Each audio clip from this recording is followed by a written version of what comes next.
सियावर रामचंद्र की और मुकुंद वाले की। जैसे ये विचार कर रहे थे, आषाढ़ तो खत्म कल हो ही जाता है, तो श्रावणवती दूज का ऐसे विचार कर रहे यहाँ से जाने का, तो संभव है भाई हरि कृष्ण का तकलीफ होने से उसमें और भी 2-4 दिन ठहरना हो सकता है। तो और भगवान की अच्छी मर्जी दया है, यही है कि ये जितने भाई चले गए उनको थोड़ा धोखा हो सके। अपने नहीं गए उसके लिए तो कोई हृदय ही नहीं, और समझो 5 दिन बैठे रहो तो क्या अपने घर में ही बैठे। प्रातः काल जो है एक तो भाव का विषय था, बंगाली बाबू का प्रश्न था उसके ऊपर, दूसरा गीता का विषय। अब बात यह है कि हम लोगों को ऐसी कोशिश करनी चाहिए जो जल्दी अपना काम बन जाए।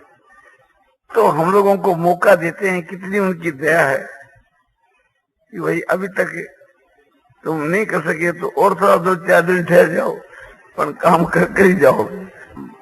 कठिनता ये हो रही है कि हम लोग ऐसा मान रहे हैं कि भी हमारी सामर्थ्य नहीं, और भगवान एक प्रकार से ये आश्वासन दे रहे हैं कि तुम्हारी तो किसी की सामर्थ्य नहीं, हमारी तो सामर्थ्य है।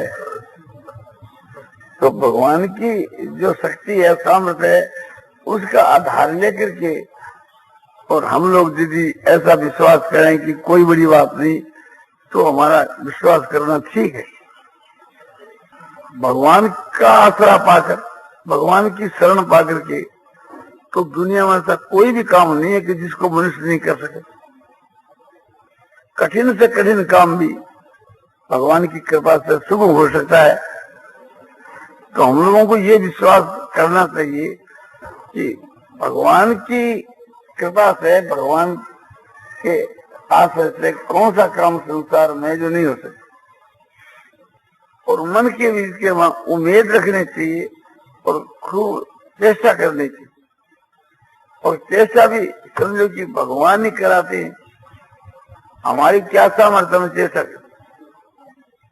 हम लोगों के विषय में ये सोचना चाहिए कि हम लोग तो सब निमित्त मात्र हैं। अच्छे काम के करने के वहां भगवान का हाथ रहता है, उनकी सब प्रकार से मदद रहती है, और उसकी कृपा से इस सब काम की सिद्धि होती है। जितने जो खराब काम है, बुरे काम है, उसमें भगवान का हाथ नहीं रहता, और न उसके वहां भगवान की मदद ही रहती। उसमें तो हम लोगों के स्वभाव का दोष है, उसके कारण ही उसका पतन होता है, स्वभाव के दोष के कारण। और पतन होने का कोई भी कारण नहीं है। इसलिए अपने स्वभाव का सुधार करना चाहिए। जब स्वभाव का सुधार हो जाता है तो बस बेड़ा पार है। और स्वभाव के सुधार के लिए हम प्रयत्न करें तो भगवान की शरण लेने से सफल हो सकते हैं। तो भगवान की शरण का आश्रय लेकर के कोशिश करनी चाहिए। और भगवान तो शरण देने के लिए सदा तैयार रहते हैं। जन्म के देने वाली माता से भी बढ़ करके भगवान की दया और आसरा है। अब आपको बहुत सी बातें ऐसी सुनाई जाती है जो बहुत दामी है, और एक एक वस्तु आत्मा का कल्याण करने वाली है, तो सभी बढ़िया है। उनमें एक भी बात का हम पालन करें तो हमारा कल्याण हो सकता, ऐसी बात है। उनमें एक से एक दामी बात है, और साधन के मां भी कुछ कठिन नहीं, सुगम है, और पैसे भी खर्च नहीं होते, और काम जो है उसके भी सिद्ध होने की पूरी उम्मीद है। इसलिए हमको खूब विश्वास करके और उससे का सेवन करना चाहिए। एक बात है कि सब प्रकार से भगवान की शरण होना सुगम भी है और सहज भी है और एक पैसा का खर्च भी नहीं।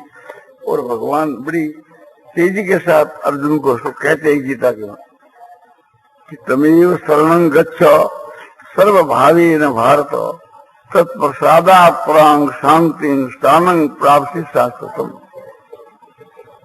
हे अर्जुन, तो उस परमात्मा की शरण जा, उसकी कृपा से परम शांति और अविनाशी स्थान को प्राप्त हो जाए, उसकी कृपा से।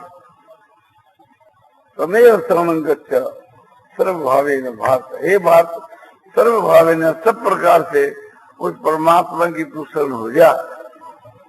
उस परमात्मा की कृपा से परम शांति को प्राप्त हो जाएगा। और शाश्वत जो स्थान है भगवान का, नित्य जो धाम है, शाश्वत माने नित्य, स्थान माने धाम। इस विषय के मां कोई जाति से या आचरण से नीच हो गए तो उसका भी कल्याण हो जाए। मांग पार्थ पाश्रित्य ये पिशु पाप योने स्त्रियो वैश्या तथा शूद्रा से भी आंति प्रांग। भगवान ने गीता की 9 अध्याय के 32 श्लोक को कहा, इस प्रकार की जो मेरी शरण है, भगवान कहते हैं सुलभ है, सुगम है। चाहे कोई पाप योनि भी क्यों नहीं हो, पाप योनि से अछूत जाति, चाहे नाल आदि, और पाप योनि से पशु पक्षी आदि, तो भगवान की भक्ति करने से पशु पक्षियों को उद्धार हो जाए तो कोई बड़ी बात नहीं। फिर मनुष्य की तो बात ही क्या है। तो परमात्मा की शरण होना क्या है, उसके ऊपर निर्भर हो जानो सब प्रकार से। एक तो सब प्रकार मन, वाणी और शरीर से। वाणी से सत्य प्रिय हित का वचन बोलना, और मन से परमात्मा का ध्यान करना, और वाणी से उसके नाम का जप करना, और बाकी इंद्रियों से उसकी सेवा करना। तो ये सब प्रकार से शरण की बात कही। और सर्व भाव क्या कि तुमेव माता च पिता तुमेव बंधु सखा तुमेव विद्या द्रविणं तुमेव सर्वं मम देव देव। हे देव देव, आप ही माता हो, आप ही पिता हो, आप ही बंधु, आप ही सखा हो, आप ही सब कुछ हो। विद्या और धन जो कुछ है सो हमारे तो आप ही। तो सब भाव से माने हम जब कहते हैं कि आप हमारे बंधु हो, सखा हो, तो मित्रता का संबंध स्थापन होता है। और मैं आपकी शरण हूं तो दास भाव स्वीकार होता है। तो भगवान सभी भावों से मिलते हैं और सभी भाव गीता के वहां आते हैं। तो हमारे को सब भावों से भगवान की शरण होना चाहिए, सब प्रकार से भगवान की शरण होना चाहिए। तो ऐसा होने से क्या मिलेगा, अविनाशी जो नित्य जो धाम है वो और परम शांति। तो ये बात सिद्ध हुई कि केवल भगवान की शरण होने से भी भगवान की प्राप्ति हो जाए। इसलिए भगवान जोर देते हैं कि सर्व धर्मान परित्यज्य मामेकं शरणं व्रज हम त्वां पावे मोक्षयिष्यामि मा शुचः। सारे धर्मों के आश्रय को छोड़कर केवल तू मेरी एक की शरण आ जा, मैं तेरे को सब पाप से मुक्त कर दूंगा, तू शोक मत कर। एक तो यह बात बहुत ही बढ़िया है। हम लोगों को स्वाभाविक ही भगवान की शरण होना चाहिए। भगवान की शरण होने के बराबर कोई मार्ग नहीं है। भगवान एक प्रकार से शरणागत वत्सल है, जो एक बार भी भगवान की शरण हो जाता है तो भगवान उसका उद्धार करे बिना नहीं छोड़ते। दूसरी बात है कि भगवान के वहां श्रद्धा होने से भगवान की प्राप्ति होती है, श्रद्धा से। क्योंकि विश्वास हो जाने स्थिति अपने आप ही साधन तेज होगा, लगन होगी, सब काम आप ही सिद्ध हो जाएगा। जय सीताराम सीताराम सीताराम जय सीताराम जय सीताराम सीताराम सीताराम जय सीताराम जय सीताराम सीताराम सीताराम जय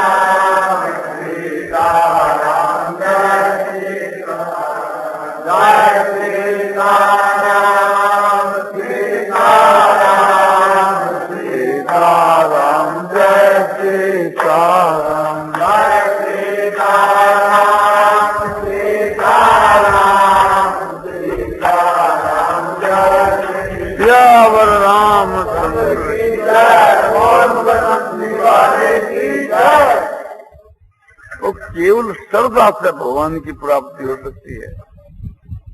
खूब दृढ़ विश्वास कि भगवान है, ऐसे विश्वास होने से भगवान उससे छिपते नहीं, और भगवान है, सब में है, और मिलते हैं और मिले हैं तो हमको क्यों नहीं मिलेंगे। ये हमारे हृदय में निश्चय हो जाएगा तो हम व्याकुल हो जाएंगे, बिना भगवान के मिले कभी एक प्रकार से धीरे धारण नहीं करेंगे। श्रद्धावान लभते ज्ञानम तत्पर समित इंद्रिय ज्ञानं लब्ध्वा परांग शांति मचरणादि गति। श्रद्धावान पुरुष ज्ञान को प्राप्त होता है। कैसा श्रद्धालु होना चाहिए कि साधन के ऊपर तत्पर हो, और कैसे होना चाहिए इंद्रियों और मनोबुद्धि पर कंट्रोल हो। ऐसा श्रद्धावान लभते ज्ञानं तत्पर संगीत इंद्रिय। श्रद्धावान के विशेषण है कि साधन के ऊपर तत्पर, और तत्पर होने से मन इंद्रिया भस्म हो जाते हैं। ऐसे पुरुष को ज्ञान तो मिलता है, परमात्मा के स्वरूप का यथार्थ ज्ञान, और ज्ञान होने से परम शांति की प्राप्ति शीघ्र हो जाती है, विलंब का काम नहीं। तो इससे भगवान के वहां मन ईश्वर के बीच के वहां, परलोक के बीच के वहां, महात्माओं के बीच के वहां, शास्त्र के वहां प्रत्यक्ष से भी बढ़ करके विश्वास करना चाहिए। एक तो बात प्रत्यक्ष है और एक प्रत्यक्ष से भी बढ़ करके ऐसा विश्वास करना चाहिए।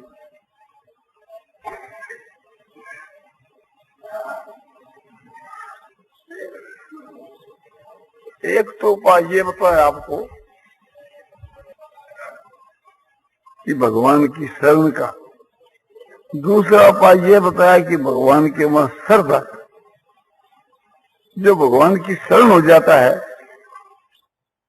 अपने आप को भगवान, अपने आप को सूंघ देता है भगवान के प्रति, और भगवान ने जिसको स्वीकार कर लिया तो भगवान का सिर पर उसके हाथ है।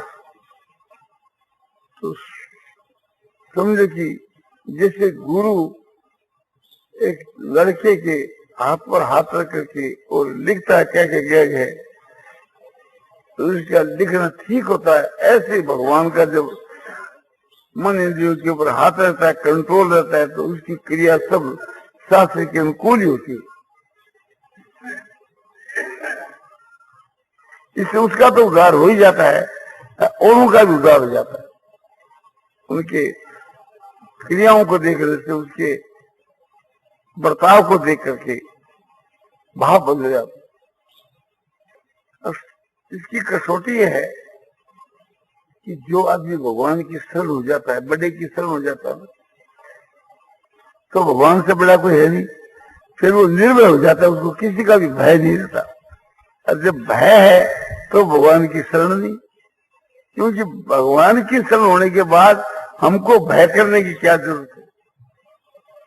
शरण में कभी नहीं लेनी चाहिए, फिर कोई भय नहीं। दूसरी बात श्रद्धा की, जब श्रद्धा हो जाती है तो श्रद्धा के साथ साथ प्रेम हो जाता है। प्रेम होने से अपने प्रेमी से वो अलग होना नहीं चाहता किसी हालत के, और श्रद्धा होने से दिल के में वीरता, गंभीरता, धीरता, ये सब गुण आ जाते।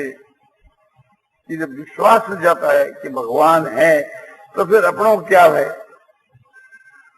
श्रद्धा होने से मन इंद्रिया सब काबू में आ जाते हैं और साधन के में तत्परता हो जाती है। साधन में जो तत्परता है और मन इंद्रिया काबू में है, समझना चाहिए कि ये पुरुष बहुत उच्च कोटि का है। तीसरा उपाय बताया जाता है कि भगवान के मां प्रेम होना, केवल प्रेम से उसको भगवान मिल जाते। कैसा प्रेम होना चाहिए कि सारी संसार से प्रेम हटाकर केवल एक भगवान के में प्रेम होना चाहिए सब प्रकार से, तो बहुत जल्दी काम बन जाता है। और संसार के मां भी प्रेम करें और भगवान में भी करें तो वो एक प्रकार का उत्तर नहीं। संसार के भाइयों की सेवा तो जैसे कोई अपने घर के ऊपर अतिथि आ जावे और उसकी सेवा करें, इसी प्रकार से करें। और भगवान का जो नाम का जब स्वरूप का ध्यान भजन, ये तो भगवान के ही नाम पर सब कुछ होना चाहिए। तो भगवान की शरण होना और भगवान के वह श्रद्धा करना, और श्रद्धा से स्वाभाविक ही प्रेम भगवान में हो जाता है। नहीं हो तो विचार के द्वारा भगवान के वहां प्रेम करना चाहिए कि संसार की तो धूल को क्यों चार करके अपना समय को नष्ट करता है। क्या तो इस काम के लिए आया था कि मनुष्य का शरीर पागल के हार निद्रा और बेफिक्र में समय बिताना। ये तो तुम पशु योनि में चले जाते तो वहीं तुम्हारे को मिल जाता, फिर मनुष्य शरीर का तुम्हारे को क्या लाभ हुआ। ऐसा मन के वहां बहिराग ला करके भगवान के वहां श्रद्धा करनी चाहिए, प्रेम करना चाहिए। संसार के वहां प्रेम करने के योग केवल भगवान है। भगवान के समान हमारा हितेश कोई भी दुनिया में नहीं है। उमा राम सम ही तू जग है माही,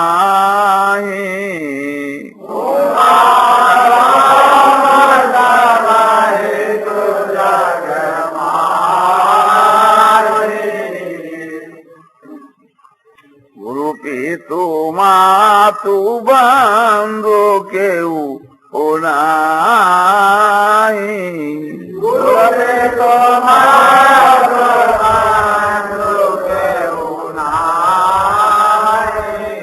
हे उमा, राम के समान अपना हित करने वाला दुनिया के बीच के वहां कोई भी नहीं है।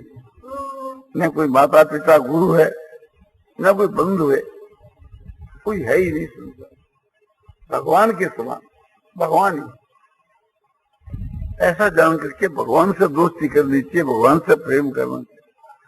जब भगवान के साथ के वहां निष्काम भाव से प्रेम हो जाता है तो त्रिलोकी का राज उसको धूल के समान प्रतीत होता है।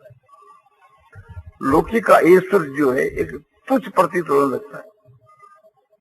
इन सब बातों को ध्यान में रख करके हम लोगों को केवल भगवान में प्रेम करना चाहिए। वो प्रेम कैसा होना चाहिए?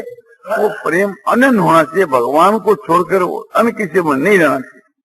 और वो प्रेम दूसरों में हो तो भगवान के लिए होना चाहिए, फिर वो भगवान के में प्रेम है।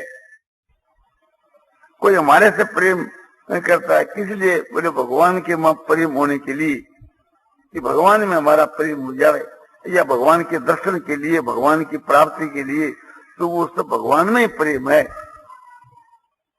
जैसे कोई भाई किसी से रुपयों के लिए प्रेम करता है तो वो रुपयों का दास है, रुपया ही प्रधान है उसके लिए। तो हमारा प्रेम भगवान के वहां होना चाहिए। किस लिए होना चाहिए? भगवान के वहां प्रेम, प्रेम के लिए प्रेम होना चाहिए। साधन भी प्रेम, उसका फल भी प्रेम। क्या चाहते हैं कि हम तो प्रेम ही चाहते हैं, कुछ नहीं चाहते। जैसे माता पिता की सेवा करने वाला व्यक्ति उस रहस्य को समझ जाता है, तो क्या चाहता है कि माता पिता की सेवा ही चाहता है। दक्षिण के बीच के मां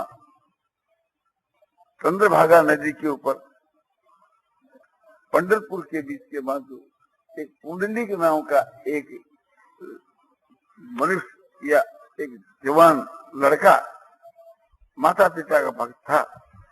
उन्होंने माता पिता की खूब सेवा करी और सेवा के एकदम परायण हो गया। भगवान की भक्ति उसके लिए, माता पिता की सेवा ही भगवान की भक्ति है। वो तो माता पिता को साक्षात भगवान समझ के उनकी सेवा करता था। एक दिन भगवान आए और आकर के पीछू के बीच के मन कहा कि पुंडलिक, मैं साक्षात परमात्मा तुम्हारे को दर्शन देने के लिए आया हूं। तो एक ईंट थी, तो भगवान को बैठने के लिए, आसन के लिए वो ईंट तो रख दी। बोले इस पर आप बैठ जाए। तो मैं तुम्हारे से कुछ बात करने के लिए आया हूँ। तो महाराज, इस समय तो मुझको फुर्सत नहीं। अरे मैं साक्षात भगवान तुम्हारे से मिलने के लिए आया और तुम्हारे को फुर्सत भी नहीं है। तो उसने कहा कि आप बिना बुलाए क्यों आए? बोले भैया इसलिए आया मैं कि तू माता पिता का भक्त है, तो एक प्रकार से मैं तुम्हारे को दर्शन देने के लिए आया। तो दर्शन देने के लिए आप आए तो बहुत कृपा करी, आप बैठिए। इनकी सेवा करने के बाद फिर आपसे मैं बातचीत कर सकूं। क्या माता पिता की सेवा का इतना भारी प्रभाव है जो बिना बुलाए आपको आना पड़े? बोले भाई ऐसा ही प्रभाव। तो आप बताइए, आपसे बात करने के लिए मैं माता पिता की सेवा को कैसे छोड़ दूं, जिसका इतना भारी प्रभाव है कि आपको एक प्रकार से बिना बुलाए आना पड़े। आप आए इस बात को लेकर के कि मैं माता पिता का भक्त हूं, माता पिता की मेरी भक्ति को देखकर आप आए। तो भगवान उसके सन्मुख आ गए और कहा कि मैं तुम्हारी परीक्षा कर रहा था कि तू क्या है। तो एक प्रकार से कहे हमारे, मैं खुश हो गया। अच्छा, अब जो तुम्हारी इच्छा हो तो तुम वरदान मांग। बोले प्रभु आप वरदान देना चाहते हैं तो मैं यही वरदान मांगता हूं कि माता पिता की जो सेवा है बस उसमें मेरा अनन्य प्रेम है, उसमें मेरा अटल भाव। क्योंकि जिसका फल आपकी प्राप्ति है तो मैं आपको क्या मांगू? मैं माता पिता की सेवा ही मांगू कि वह सेवा में मेरी जो निष्ठा है वो एक प्रकार से अटल रहे। वो तो तुम्हारी है ही, तो बस और कुछ नहीं थी।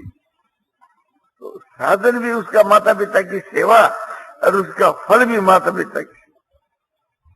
इसी प्रकार से हमारा साधन भी भगवान के वहां प्रेम हो गए। साधन भी प्रेम का और उसका फल भी प्रेम। हम भगवान से यही मांगे कि एक प्रकार से आप में हमारा प्रेम हो। तो ये निष्काम भाव है, मांग होकर के भी निष्काम भाव। तो भगवान प्रेम के